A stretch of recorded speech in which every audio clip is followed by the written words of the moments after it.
بسم اللہ الرحمن الرحیم۔ چوپان کے بیٹے کو بادشاہ کی بیٹی سے محبت ہو جاتی ہے اور وہ اس سے شادی کرنا چاہتا تھا، لیکن اس کو کوئی راستہ سمجھ میں نہیں آ رہا تھا۔ جیسے جیسے دن گزر رہے تھے اس کی محبت میں اضافہ ہوتا جا رہا تھا۔ اس کی محبت شدید تر ہوتی جا رہی تھی اور زندگی گزارنا اس کے لیے سخت ہو رہا تھا، یہاں تک کہ وہ بیمار ہو گیا۔ اس کی والدہ بادشاہ کے وزیر کے گھر میں کام کرتی تھی۔ اس نے اپنے بیٹے کے تمام ماجرا کو وزیر سے بیان کیا اور وزیر سے مدد طلب کی کہ وہ اس کی مدد کرے ورنہ اس کا بیٹا مر جائے گا۔ وزیر سوچنے لگا اور پھر کہا، اپنے بیٹے سے کہو کہ ایک عرصے کے لیے فناگار میں زندگی کرے اور وہاں پر خود کو جھوٹی عبادت میں مشغول رکھے، یہاں تک کہ میں بادشاہ کو اس کے پاس لے کر آؤں گا۔ لیکن جب بادشاہ کو اس کے پاس لے کر آؤں تو وہ بادشاہ کو کوئی توجہ نہ دے، اس کی باتوں کا جواب نہ دے، یہاں تک کہ جب میں کہوں تب بات کرے۔ چوپان کا بیٹا غار میں چلا جاتا ہے اور وہاں پر جھوٹی عبادت میں خود کو مشغول کر لیتا ہے۔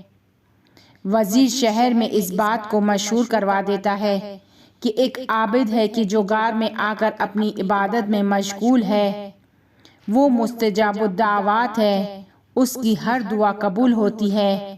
یہ خبر بادشاہ کے کان میں پہنچی۔ اتفاق سے بادشاہ کا کوئی بیٹا نہیں تھا اور اسے اپنی ملک کی وراثت کے لیے ایک بیٹا چاہیے تھا۔ جس وقت یہ خبر بادشاہ سنتا ہے تو اپنے وزیر سے کہتا ہے، میں نے سنا ہے کہ فلاں شخص مستجاب الدعوات ہے اور اس طرف آیا ہے، آؤ چل کر اس سے درخواست کرتے ہیں۔ وزیر بادشاہ کو اسی غار میں لے کر جاتا ہے۔ جب وہاں پر پہنچتے ہیں تو وہ جوان عبادت میں مشغول تھا۔ وہ لوگ کچھ دیر وہاں پر بیٹھتے ہیں لیکن وہ جوان اس کی طرف توجہ نہیں کرتا اور عبادت میں مشغول رہتا ہے۔ وزیر کھانستا ہے اور اسے اشارہ کرتا ہے، لیکن پھر بھی وہ جوان کوئی جواب نہیں دیتا اور مسلسل اپنی عبادت میں مشغول رہتا ہے۔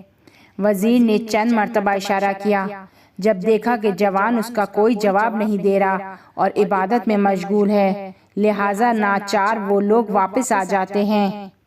اب وزیر اکیلا دوبارہ اس جوان کے پاس غار میں جاتا ہے اور اس جوان سے کہتا ہے، تمہیں کیا ہو گیا ہے؟ میں اتنی مشکل سے بادشاہ کو یہاں پر لے کر آیا تھا لیکن تم نے ہماری طرف توجہ نہیں کی اور کوئی جواب نہیں دیا۔ جوان نے کہا، نہ مجھے تمہاری ضرورت ہے اور نہ بادشاہ کی اور نہ اس کی بیٹی کی۔